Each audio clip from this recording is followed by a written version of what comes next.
ከተማችን ላይ በደንብ እየተወራለት ያለ ሪል ስቴት ነው። እንግሊዝ ኤምባሲ ወይም ከሚራሮን ወይም ዶክተር እመቤት ህንፃ አቅራቢያ ነው የሚገኘው። ከ10% ተጨማሪ ዲስካውንት ጀምሮ እስከ 30% የሚደርስ ዲስካውንት አለ ማለት ነው። ለእያንዳንዱ አባወራ ፓርኪንግ አመቻችታችኋል። አንድ ቤት በ54,000 ብር ነው እየሸጥን ያለ ነው ማለት ነው። ስለዚህ በጣም አፎርደብል የሆነ ፕራይስ ነው ይዘን የመጣ ነው። ከተማችን ታዋቂ ሰዎች፣ ባለሀብቶች፣ አትሌቶች የሚኖሩበት መንደር ነው። ቤት የሚገዙ ሰዎች ራስ ምታት ብዬ የማስበው እንግዲህ ዲሊቨሪ ነው። ተጨማሪም ደግሞ 50% የባንክ ብድር አመቻችተናል። አሁን ላይ እያስከፈልን የምንገኘው 10% ነው ቅድመ ክፍያው። ጂም አለው ለነዋሪዎች ብቻ የሚያገለግል። የህፃናት ማቆያ ዴኬር አለን። ላይብራሪዎች አሉ እዛው አፓርትመንት ላይ ነው የምነግርህ። ስታንድባይ ጄኔሬተር አለ።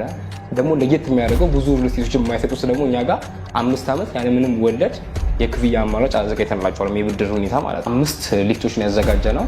4 ፓሴንጀር ሊፍቶች አሉን። አንድ ደግሞ የካርጎ ሊፍት አለ። ሪል ስቴት ነው። ሀገራችን ላይ በጣም ብዙ ሪል ስቴቶች አሉ። ከተማችን ላይ ግን በደንብ እየተወራለት ስላለው ስለ ሰመር ሪል ስቴት ዛሬ ይዤላችሁ መጥቻለሁ ማለት ነው። ይህንን ቪዲዮችንን እስከ መጨረሻው ብታዩት በጣም ብዙ ታተርፋላችሁ ብዬ አስባለሁ። አገር ውስጥም ውጭም ላላችሁ ብዙ ትጠቀሙበታላችሁ ብዬ አስባለሁ። አብራችሁን ቆዩ። ሰመር ሪል ስቴት ወደ እንግሊዝ ኤምባሲ አዲስ ሳይት ላውንች ስላደረግን ስለሱ የተወሰኑ መረጃዎችን ላካፈለ እና ያሉንም ኦፈሮች ስለመጣነው ነገሮችም ዲቴል እናወራ ነበር የጠራነው። ስለዚህ ስለመጣ በድጋሚ እናመሰግናለን። እንግዲህ ሰመር ሪል ስቴት ከተማችን ላይ መሀል ኦልሞስት ሴንተር የሚባል ቦታዎች ላይ እየገነባችሁ እንደሆነ እንግዲህ እኔ አውቃለሁ። ሜይ ቢ የኔ ኦዲየንሶች ላያውቁ ይችላሉ። ምን ምን ነገሮችን ይዛችሁ መጥታችኋል? ከፕራይስ ኦፈር እናወራለን። ከቤድሩም አማራጮች ምን ምን ነገሮች አላችሁ? ሎኬሽን የት አካባቢ ላይ ያላችሁ? እነዚህን እንግዲህ አንዴ ጠቅለል አድርገህ ብትነግረኝ በጣም ደስ ይለኛል። ጥያቄዎችን ሲጀምርልህ መጀመሪያ ሎኬሽኑ የሚገኘው እንግሊዝ ኤምባሲ ወይም ከሚራሮን ወይም ዶክተር እመቤት ህንፃ አቅራቢያ ነው የሚገኘው። በጣም ጥሩ ሎኬሽን ነው። አንደኛ ደግሞ መሀል ከተማ ነው የሚገኘው። በጣም ለመኖሪያ የሚመረጥ ሎኬሽን ላይ ነው። ብዙዎች መሀል ከተማ ላይ ቤት ለመግዛት ወይም ለመኖር ይፈልጉና ከዋጋው አንጻር ትንሽ ከከተማው ራቅ ያለ አካባቢ ነው እየኖሩ የሚገኙት። የእኛም ይዘን የመጣነው ፕራይስ ብዙዎቹ ከከተማ ራቅ ባለ ቦታ ከሚሸጥበት ፕራይስ ጋር በጣም የሚቀራረብ ወይም ደግሞ ያነሰ ዋጋ ነው ይዘን የመጣ ነው። በጣም አሪፍ የሆነ ፕራይስ ነው። ሎኬሽኑ ደግሞ በጣም ቆንጆ ሎኬሽን ነው። ከጀርባችን በጣም በ1 ኪሎ ሜትር ባልሞላ ዲስታንስ ውስጥ የጫካ ፕሮጀክት ይገኛል፣ አዲሱ የሚሰራው ቤተመንግስት። ስለዚህ ቆንጆ ማውንቴን ቪው ይኖረዋል። ከፊት ለፊት በኩል ደግሞ በጣም ቆንጆ የሚያምር ሲቲ ቪው አለው። ያው ሎኬሽኑ እንደምታውቀው የእንግሊዝ ኤምባሲ አካባቢ ያለው ቶፕ ቪው የሚባለው የአዲስ አበባ ቦታ ነው። ስለዚህ ከፍ ያለ ሎኬሽን ላይ ስለሚገኝ ወይም አቀማመጥ ላይ ስለሚገኝ ሙሉ አዲስ አበባን በቅርብ ርቀት በጥሩ ሁኔታ ማየት የሚቻልበት ጥሩ ቪው ያለበት ሎኬሽን ነው። ብዙዎችም ደግሞ እዚህ አካባቢ ነው አሉ። የከተማችን ታዋቂ ሰዎች፣ ባለሀብቶች፣ አትሌቶች የሚኖሩበት መንደር ነው። በጣም ብዙዎች ለመኖሪያ የሚመርጡበት መንደር ነው። አየሩ ራሱ በጣም ቆንጆ አየር የሚገኝበት ነው። ጫጫታ ብዙ የማያጠቃው አካባቢ ነው እና በጣም ጥሩ ሎኬሽን ነው ለመኖሪያ። ፕላስ ደግሞ ከሴኩሪቲ አንጻር ወደ 16 የሚጠጉ ኤምባሲዎች አሉ እዛ አካባቢ። በእነኚህ ኤምባሲዎች አካባቢ ላይ መኖር አንደኛ ከሴኩሪቲ አንጻር በጣም አድቫንቴጅ አለው። ሁለተኛ ደግሞ እንደ ኢንቨስትመንት ለሚጠቀሙ ሰዎች መልሰው ቢያከራዩት በጣም የዶላር የሚከራይ ቤቶች ናቸው እዛ አካባቢ የሚገኙት። ስለዚህ ቆንጆ የሪተርን ቫልዩም የሚጨምርበት ሎኬሽን ላይ ነው የሚገኘው። እነኛ አይነት ጥሩ ሎኬሽን ላይ ነው የሚገኘው ነው ምልክ። ዋጋው ደግሞ በጣም የሚገርም ሁኔታ አሁን ላይ ሸጠን የምንገኘው የፕሮሞሽናል ዋጋ ላይ ነው የምንገኘው። በካሬ በ78,000 ብር ነው ሸጠን የምንገኘው። እዚህ ሎኬሽን ላይ በጣም የሚገርም ዋጋን ይዘን የመጣ ነው። ሌሎች አካባቢ ላይ እንኳን አይገኝም። በእንደዚህ አይነት ከከተማ ውጭ ያሉ ሰፈር ላይ ራሱ ቅድም እንደነገርኩ በማይገኝበት ዋጋ ነው ሸጠን የምንገኘው። በካሬ 78,000 ብር ማለት በጣም አይገኝም። ፕላስ ደግሞ ቆንጆ የሚባሉ ኦፈሮችን አምጥተናል ለበዓል የበዓል ዲስካውንቶች አሉ። ፕላስ ደግሞ በሚከፍሉትም የመጠን ተጨማሪ ዲስካውንቶች አሉ። አሁን ላይ እያስከፈልን የምንገኘው 10% ነው ቅድመ ክፍያው። ቀሪውን እስከ 2 ዓመት ከ3 ወር ውስጥ ከፍሎ መጨረስ ይችላሉ። ተጨማሪም ደግሞ 50% የባንክ ብድር አመቻችተናል። ስለዚህ 50% ከፍለው 50% ደግሞ ከ5 ዓመት እስከ 20 ዓመት ለሚደርስ ተጨማሪ ጊዜ ከባንክ አገናኝተን የምንሰጣቸው ጊዜ ይኖራል። ደግሞ ለየት የሚያደርገው ብዙ ሪልስቴቶች የማይሰጡት ደግሞ እኛ ጋር 5 ዓመት ያለምንም ወለድ የክፍያ አማራጭ አዘጋጅተንላቸዋል፣ የብድር ሁኔታ ማለት። ስለዚህ ቀጥታ ካምፓኒው ራሱ 5 ዓመት ይሰጣቸዋል። 50% ከፍለው መጨረስ ምንም አይነት ወለድ አይኖርባቸው ማለት ነው። አቅሙ አለኝ እኔ ከተቀመጠው 10% ዲስካውንት በላይ መክፈል ፈልጋለሁ ለሚለን ሰው ደግሞ ከ10% ተጨማሪ ዲስካውንት ጀምሮ እስከ 30% የሚደርስ ዲስካውንት አለን ማለት ነው። 20% ለሚከፍለን ሰው እስከ 10% ዲስካውንት እናደርጋለን። የሚከፍለው ብር መጠን ከፍ እያደረገው እስከ 100% ከደረሰ ወደ 30% የሚደርስ ዲስካውንት እናደርጋለን ማለት ነው። ይሄ ማለት በካሬ ዋጋው ስናወጣው አንድ ቤት በ54,000 ብር ነው እየሸጥን ያለ ነው ማለት ነው። ስለዚህ በጣም አፎርደብል የሆነ ፕራይስ ነው ይዘን የመጣ ነው። ሁሉንም ማህበረሰብ ያማክላል ብለው ነው ይዘን የመጣ ነው ዋጋ። የአገር ውስጥ ያሉትን ነዋሪዎች ሊሆን ይችላል የዲያስፖራውን ማህበረሰብ በደንብ አፎርድ ሊያደርጉበት የሚችሉ ፕራይስ ነው ይዘን የመጣ ነው። ፕላስ ደግሞ ይዘን የመጣ ነው ሳይት ላይ የሚገራርሙ አሚኒቲዎች አሉ። ሰፋፊ ቴራሶች አሉ። ለማንኛውም ፕሮግራም ማዘጋጃ የሚደርሱ አዳራሾች አሉ። በቂ መኪና ደግሞ ፓርኪንግ አለ። ወደ 4 የሚሆን ፍሎር ሙሉ ሙሉ ፓርኪንግ ነው ያደረግነው። አፓርትመንቱ ደግሞ ሙሉ ሙሉ መኖሪያ ቤት ብቻ ነው። ምንም አይነት ኮሜርሻል የለውም። ከሎኬሽኑ አንጻር በጣም ለመኖሪያ የሚመረጥ ነው የሚሆነው። እንደ አሚኒቲ ደግሞ ጥቀስልኝ ካልከኝ ጂም አለው ለነዋሪዎች ብቻ የሚያገለግል። የህፃናት ማቆያ ዴኬር አለን። ላይብራሪዎች አሉን እዛው አፓርትመንት ላይ ነው የምነግርህ። ስታንድባይ ጄኔሬተር አለ። የከርሰ ምድር ውሃ አለው። የሴኩሪቲ ሂደቱ ምናምን በደንብ ጥንቅቅ ተደርጎ የሚሰራ ነው የሚሆነው አፓርትመንቱ ላይ። ከላይ ደግሞ ስዊሚንግ ፑል አለው።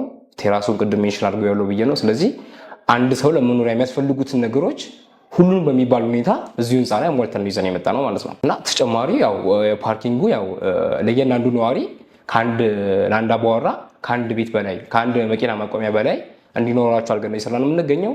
ቤዝመንት አለው፣ ግራውንድ አለው። ፕላስ ደግሞ እስከ 3ኛ ፍሎር ድረስ የሚሆነው ሙሉ ሙሉ ፓርኪንግ ነው ያደረግነው። ስለዚህ የፓርኪንግ አክሰሳችን በጣም ሰፋ ያለ ነው ማለት ነው። ሄብሮን እንግዲህ በጣም በቆንጆ መልኩ ነው ያስረዳኸኝ። እኔ ምንድነው ጥያቄ መሰለህ ሁለት ጥያቄዎች ልጠይቅህ። የመጀመሪያው እንግዲህ የቤድሩም አማራጫችሁ ስንት ነው? ብሪቲሽ ኤምባሲ አካባቢ ላይ ነው በመገንባት የምትገኙት። እንግዲህ የነገርከኝ ቤዝመንት ፕላስ ከእንደገና ደግሞ 3 ፍሎር ፓርኪንግ ማለት ቀላል አይደለም። ለእያንዳንዱ አባወራ ፓርኪንግ አመቻችታችኋል። ብዙ ጊዜ የሚቸግረው ነገር ፓርኪንግ ስለሆነ በጣም ጥሩ ሀሳብ ነው እሱ። ከዚህ አያይዘን ሊያገኙት የሚችሉት ጥቅሞች ምንድን ናቸው? ጠቀሜታዎቹ እዛ አካባቢ ላይ አንድ ሰው ቢገዛ አያይዞ ሊጠቀማቸው የሚችሏቸው ነገሮች ምንድን ናቸው? እሺ ያሬዶ፣ ጥሩ ጥያቄዎች ነው የጠየቀኝ። ያው ከመጀመሪያው ጥያቄ ስነሳ ያሉኝን የካሬ አማራጮች በደንብ ሲል ግለጽልህ። ከባለ 2 መኝታ ጀምረን እስከ ባለ 4 መኝታ አፓርትመንቶችን ነው ይዘን የመጣ ነው። የባለ 2 መኝታ የካሬ ሜትሩ ወይም ስፋቱ ስነግርህ 38 ካሬ ሜትር ነው። ትልቁ ደግሞ ማክሲመም የሚባለው ባለ 4 መኝታው ደግሞ 258 ካሬ ሜትር ነው። በጣም ሰፋ ብሉና ለቀቅ ያሉ አፓርትመንቶችን ነው ይዘን የመጣ ነው። ሁሉም ቤቶች ትራዲሽናል እና ሞደርን ኪችን ይኖራቸዋል። ሰፋ ያለ ባልከኒ የሚዘንባቸው መተናል። ናቹራል ቬንቲሌሽን በደንብ የሚያገኙ ቤቶች ናቸው። ከእይታም አንጻር ቆንጆ ተደርጎ ጥሩ በዲዛይነር ባለሙያዎች የተሰራ አፓርትመንት ነው። ኢቭን ደግሞ ባለ 4 መኝታ አፓርትመንቱን ተጨማሪ ሜድስሩም አለው። እዚህም ሳምፕል ሃውሳችን ላይም ስላለ ኤግዛክት ራሱን ቤት የሚመስል ተቀራራቢ ዲዛይን ስላለው በደንብ ወስጄ አሳያለሁ። ባለ 4 መኝታውን የካሬው መጠኑም ተቀራራቢ ነው።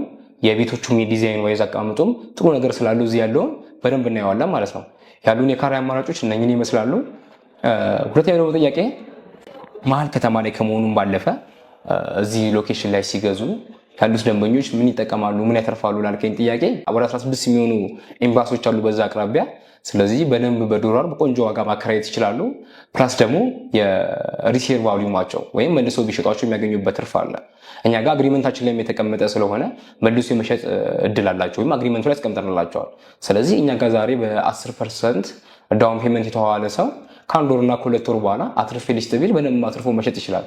ምክንያቱም አሁን ላይ ሸጥን የምንገኘው የካሬ ዋጋ በ78 ሺህ ብር ቅድም ብያለሁ ዳውን ፔመንት ላይ የሚከፍል ያልኩህ። ስለዚህ ይሄ ዳውን ፔመንት ከፍሎ በ78 ሺህ ብር በካሬ ገዛው ሰው ከ2 እና ከ3 ወራት በኋላ እኛም የራሳችን የጊዜ ገደብ ውስጥ የምንጨምራቸው ዋጋ መጠኖች አሉ። ያኔ እስከ 100 ሺህ ብርና ከዛ በላይ የሚደርሱ ስለሚችሉ ያ ሰው ስለዚህ በ2 ወርና ከ3 ወር በኋላ ያለምንም መጨናነቅ መልሶ ቢሸጣቸው ምናልባት ትንሽ ከሚባለው ቤታችን ላይ ወይም ከ2 ቤድሩሙ ላይ 1.5 ሚሊዮን ብርና ከዛ በላይ የሚያተርፍ ይችላል ማለት ነው። ስለዚህ መልሶ የመሸጥ ሻንሳቸው የሪሴል ቫልዩሙ በደንብ ጎልቶ የሚታይ ነው ማለት ነው ከጥቅሙ አንጻር ሎኬሽኑ ላይ። ሄብሮን እንግዲህ ቆንጆ አድርጋ ነው ኤክስፕሌን ያደረክልኝ። እንደ አንድ አሁን ቤት የሚገዛ ሰው ጥያቄ ሊሆንብኝ የሚችለው ሰመር ሪል ስቴት ግንባታው ላይ ምን ለየት ያለ ነገር ይዞ መጥቷቸዋል? ከዲዛይን አኳያ፣ ከፈንክሽናሊቲ አኳያ ውስጥ ላይ ያሉትን አሚኒቲዎችን ብዙዎቹን አውርታቸዋል። ተጨማሪ ማለ የምትላቸውም ነገር ካለ አያይዘህ ብትነግረን። እንዳንድ ቤት ገዢዎች ድርጅቱ ምን የተለየ ነገር ይዞ መጥቷል፣ ምን ያሟላው ነገር አለ ላልከው ወሳኝ የሆነ ጥያቄ ነው የጠየቀኝ። ስለዚህ ጥሩ መልስ ለመለስ እችላለሁ። ከስትራክቸር አንጻር ወይም ከአርኪቴክቸር ዲዛይን አንጻር በጣም ጥሩ ነገር ነው ይዘን የመጣ ነው ብለን እናስባለን። እኛ ከተማችን ውስጥም አለ የሚባል የአርክቴክቸር ወይም የዲዛይን ባለሙያ ነው አማክረን እየሰራን የምንገኘው ወይም አብሮን እየሰራ የሚገኘው ዮሴፍ በረደድ ይባላል። ከዚህ በፊት ከሰራቸው ስራዎች መካከል ለምሳሌ እንኳን አብሮት ላይብራሪ አይተው ከሆነ አድዋ 00ን በመንግስት በኩል ወስዶ ካሰራቸው ስራዎች መካከል በጣም የተወደደለት ስራዎች መካከል ነው። ተጨማሪም ደግሞ ኤምባሲዎች ላይ ወደ ህንድ ኤምባሲ፣ ሆላንድ ኤምባሲንም ጨምሮ እሱ ነው የሰራቸው። ስለዚህ በጣም ጎበዝ የስትራክቸር ባለሙያ ወይም አርክቴክቸር ነው። ስለዚህ በዚህ ምክንያት ቤቶቹ የሚገራርም አቀማመጥ ነው የሚኖራቸው። በጣም ያምራሉ። የሳሎናቸውም፣ የፓርቲሽን ዲዛይናቸውም፣ የባልከኒም ኤቭሪቲንግ የሰራንባቸው የዲዛይን ሂደቶች በጣም አሪፍ ተደርጎ የተጠኑ ዲዛይኖች ናቸው። ስለዚህ እያንዳንዱን ካሬ ሜትር በአግባቡ ነው የሚጠቀሙበት። ውስቴጅ የሚሆኑ ስፔሲዎች አይኖሩም ማለት ነው። ስለዚህ የባከነ ቤት አይኖሩም፣ የባከነ ክፍሎች አይኖሩም ማለት ነው። ስለዚህ ከዲዛይን ዋይዝ አንጻር በጣም ፐርፌክት የሆነ ዲዛይን የሰራለት ነው የሚገኘው። ቅድም ደግሞ ተጨማሪ የረሳው አሚኒቲ አለ ብለህ ለጠየቀኝ ደግሞ አሚኒቲ ሳይሆን ያው ኮመን ማዘጋጀት ከነበሩብን ነገሮች መካከል አንዱ የሊፍት አክሰስ ነው። ህንፃችን G+24 ነው ቅድም እንደነገርኩ። ስለዚህ ለG+24 ቢልዲንግ 5 ሊፍቶችን ያዘጋጀ ነው። 4 ፓሴንጀር ሊፍቶች አሉን፣ አንድ ደግሞ የካርጎ ሊፍት አለን። በጣም ሰፊ ነው የካርጎ ሊፍታችን። የፓሴንጀር ሊፍቱም እስከ 21 ሰው ድረስ መያዝ የሚችል ነው። ስለዚህ በጣም ሰፋ ያለ የሊፍት አክሰስ ይኖረናል። ማስረከብ ላይ ማለት ነው በጣም ችግር አለ እኛ ሀገር ላይ እና እናንተስ በማስረከብ አኳያ ምን ላይ ነው ያላችሁት? በምን ያህል ዓመት ውስጥ የማስረከብና እቅድ አላችሁ የሚለውንም አንድ ላይ አያይዘህ ብትነግረኝ። ከዚህ በፊት ያው አሁን የምንገኝበትን ሳይት ሴቶች አደባባይ ጋር የሚገኘውን የመጀመሪያ ፕሮጀክታችንን እንደመሆኑ አንጻር በ3 ዓመት ጊዜ ውስጥ ነው ሙሉ ሙሉ ገንብተን ለነዋሪዎች ያስረከብ ነው። በአሁኑ ሰዓትም ነዋሪዎች ገብቶበት እየኖሩበት ይገኛል። ስለዚህ አዲሱን ሳይት ደግሞ በ27 ወራት ውስጥ 100% ገንብተን ለማስረከብ ነው እቅድ ይዘን የመጣ ነው። ይሄ ማለት የመጀመሪያዎቹን 2 ዓመታት ሙሉ ቢልዲንጉን ገንብተን እንጨርሳለን። ቀሪ 3 ወሮቹን ደግሞ የምናስረክብበት ጊዜ ገደብ የካርታ ፕሮሰስ የምናደርግበት ጊዜ ገደብ ነው ብለን ነው የያዝነው ስኬጁል። ስለዚህ በያዝነው በዚህ በ27 ወራት ውስጥ 100% ለነዋሪዎች ቤቱን እናስረክባለን ማለት ነው። እንግዲህ ፕሮግራማችን እንደቀጠለ ነው። አሁን ደግሞ የምንገኘው የማኔጀር ቢሮ ነው። ሰመር ሪል ስቴት እንግዲህ ማን ነው? ከተማችን ላይ በደንብ እየተወራለት ያለ ሪል ስቴት ነው። እንግዲህ ይህንን ሪል ስቴት ከዚህ በፊት ያስረከባቸው ፕሮጀክቶችስ ምንድናቸው የሚሉትን እንዲሁም ደግሞ ስለ ሪል ስቴቱ ብሪፍ የሆነ ገለጻ የሚሰጠን ይሆናል ማለት ነው። ስምንና ስለ ድርጅታችሁ ዲቴይል የሆነ ኢንፎርሜሽን በተለይ ሰመር ሪል ስቴት ለማያውቀው ለመጀመሪያ ጊዜ በተለይ ወዳጆቻችን ለሰሙት ምንድን ነው ከዚህ በፊት ያስረከባቸው ሪል ስቴቶችስ አሉ ወይ የሚለውን ዲቴል አድርገህ ከነስምህ ብታስረዳኝ። እንኳን ደህና መጣችሁ ያያ ኮንስትራክሽኖች። ያው እኔ ኃይሌ ይባላለሁ የሰመር ሪል ስቴት ማኔጀር ነኝ ማለት ነው። ስለጠየቀኝ ጥያቄዎችን በደንብ ግልጽ የሆነ መረጃ ምሰጥ ይሆናል። መጀመሪያ እናንተ መታችሁ ስለጎበኛችሁ በጣም ነው እናመሰግነው። እንግዲህ ሰመር ሪል ስቴት ማን ነው፣ ምንድን ነው፣ ከዚህ በፊት ምን ሰርቷል የሚሉትን ነገሮች በተወሰነ መልኩ እንግዲህ ገለጻ አደርግላለሁ ማለት ነው። ያው ሰመር ሪል ስቴት ባለቤት የሆኑት አቶ ሳሙኤል መርከብ ይባላሉ። ረጅም ዓመት ያሳለፉት አሜሪካን ሀገር ነው ማለት ነው። የተለያዩ ሪል ስቴት ሴክተሮች ላይ ካምፓኒዎች ላይ ሲሰሩ የነበሩ ግለሰብ ናቸው ማለት ነው። እንግዲህ በሞርጌጅም መንገድ ስራ ላይም እዛ በረጅም ዓመት ያሳለፉ ትልቅ የሀገር ባለውለታ ናቸው ማለት ነው አቶ ሳሙኤል። እሳቸው እንግዲህ የሪል ስቴት ሴክተር ማርኬቱ ላይ በረጅም ዓመት ውጩ ሀገር ቢያሳልፉም የተለያዩ ዲያስፖራው ማህበረሰብን በደንብ ታዋቂ ናቸው፣ የሚታወቁ አንጋፋ ኢትዮጵያዊ ናቸው ማለት ነው። አሁን ላይ ደግሞ ወደ ሀገር ውስጥ ገብተው እንግዲህ የውጩን ሀገር የሪል ስቴት ማርኬት እና ወደ ሀገር ውስጥ አስገብተው ከኢትዮጵያ ጋር በተወሰነ መልኩ የሪል ስቴት ሴክተሩን አንድ ስቴፕ እንደ ሀገርም ከፍ ለማድረግ ትልቅ ራዕይ ሰንቀው እየሰሩ ያሉ ሰው ናቸው ማለት ነው። ቀሪውን ደግሞ በደንብ ከሽያጭ አማካሪዎቻችን ጋር ዲስከስ የምታደርግ ይሆናል። አመሰግናለሁ። ፕሮግራማችን በዚሁ ያበቃም። ሰመር ሪል ስቴት እንግዲህ ኦልሬዲ ገንብቶ ያስረከበው ሪል ስቴት ላይ ነው አሁን የምንገኘው ማለት ነው። እንግዲህ ይህን ሪል ስቴት ላይ የተሰሩ ሳምፕል ሃውሶች አሉ። እነዛን ሳምፕል ሃውሶች እንግዲህ በመቀጠል ገብተን የምናይ ይሆናል ማለት ነው። እንግሊዝ ኤምባሲ አጠገብ የሚገኘውን ቆንጆ ተደርጎ የሚገነባውን ቢልዲንግ ሰማው ተቀራራቢ ነው የሚለውን ነገር በደንብ እዚህ ሳምፕል ሃውስ ላይ የምናይ ይሆናል ማለት ነው። ይህን ቪዲዮ እስከ መጨረሻው ካያችሁ በጣም ብዙ ታተርፉበታላችሁ። አገራችን ላይ በጣም ብዙ ሪል ስቴቶች አሉ፣ ግን ሰመር ሪል ስቴትን ምን ለየት ያደርጓል የሚለውንም በቀጣይ የምናይ ይሆናል ማለት ነው። አብራችሁን ቆዩ። እሱ እንግዲህ ያሬድ ቤታችን ይህን ይመስላል። ጉብኝታችን ከዚህ እንጀምራለን።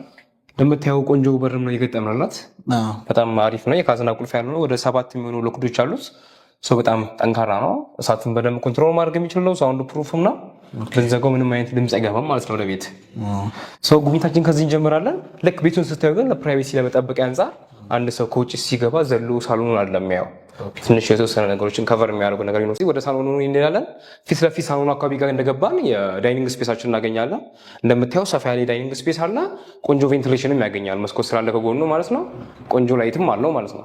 ወደ ሊቪንግ ኤሪያው ደግሞ ስንመጣ ሰፊ ሳሎን ያለው እንደምታየው ደግሞ በጣም የሚያምር ባልከኒም አለው። ቆንጆ ወደ ፊት ለፊት የሚያሳይ ቪው ያለው ባልከኒ ያለው ማለት ነው። ዋናው ሳሎን ላይ ስላለን የዋናው የሳሎኑ አንዱ ጎን ለጎን ያለው ውበቱ ኦፕን ኪችኑና ክሎዝ ኪችን አለው። ስለዚህ የኪችን አሚኒቲዎቹ በደንብ እናያቸው። በጣም አሪፍ ኪችኑ ሁለት ኪችን ያለው ማለት ነው። እዚህ ሁለት ኪችን ነው የምናገኘው። ኦፕን ኪችን አለ ማለት ነው። በጣም ነው የሚያምሩ ኦፕን ኪችናችን። ናቹራል ቬንቲሌሽን በደንብ ያገኛል። ከጎኑ ደግሞ ክሎዝ ኪችንም አለው። ስለዚህ አንዳንድ ጊዜ ትራዲሽናል ምግቦችን ስንሰራ ትንሽ ምግብ ሊረብሽብን ይችላል ኦፕን ኪችን ላይ። ስለዚህ ክሎዝ ኪችን አማራጭ አለው ማለት ነው። ያኛውም ሳይት ላይ ልክ እንደዚህ የኦፕን እና የክሎዝ ኪችን አማራጮች ይኖሩናል ማለት ነው። ስለዚህ ከስተመሮቻችን እንደሚፈልጉት አይኔ ኦፕን ኪችን ብቻ ነው የምፈልገው የሚሉን ከሆነ በኦፕን ኪችን ብቻ እናስቀይርላቸዋለን። ኦፕንም ክሎዝም ለሚፈልጉ ሰዎች ወይም ክሎዝ ብቻ ለሚፈልጉ ሰዎች ምርጫዎች ይኖሩናል ማለት ነው። ተጨማሪም ደግሞ ከጎኑ ሜድስ ሩም አለው። ስለዚህ ባለ 4 መኝታ የሚባለው ኤክስትራ አንድ መኝታ ክፍል ይኖረናል ማለት ነው፣ የሰራተኛ ክፍል። ስለዚህ ባለ 5 ብለን መያዝ እንችላለን ማለት ነው። በመቀጠል ደግሞ ወደ ዋናው ማስተር ቤድሩማችን እንሂድና በደንብ ደግሞ እሱን። እሺ ማስተር ቤድሩማችን ደግሞ ይሄን ይመስላል። ገና እንደገባን እዚህ ጋር የምናገኘው ወኪንግ ክሎዜት እናገኛለን። ሰፋ ያለ ወኪንግ ክሎዜት አለው። በተጨማሪም ደግሞ ራሱን የቻለ ባዝ አለው። መስታወት እንዴት ነው? በደንብ ይበት አሪፍ። ስለዚህ እዚህ ጋር ደግሞ የራሱን የቻለ ማስተር ባዝ አለ ማለት ነው። በጣም ሰፊ ነው ማስተር ባዙ። ያው እዚህ ጋርም ክሎዜት አለ። ወኪንግ ክሎዜቱ ቆንጆ ተደርጎ ይሰራ ነው። ወደ መኝታ ክፍሉ ደግሞ እንግባ። ያው ዋናው ማስተር ቤድሩማችን ይሄን ይመስላል። በጣም ሰፋ ያለ ነው። እስቲ በደንብ አንተም ጎብኘው። ራሱን የቻለ ደግሞ ካፖርድ አለው እዚህ ጋር ተጨማሪ። ያው ወኪንግ ክሎዜት አለው ብያለሁ። እዛ ጋር ካለው የቁም ሳጥን አክሰስ የሚያንስባቸው ከሆነ ኤክስትራ እዚህ ጋር ቆንጆ ስፔስ አለው ማለት ነው።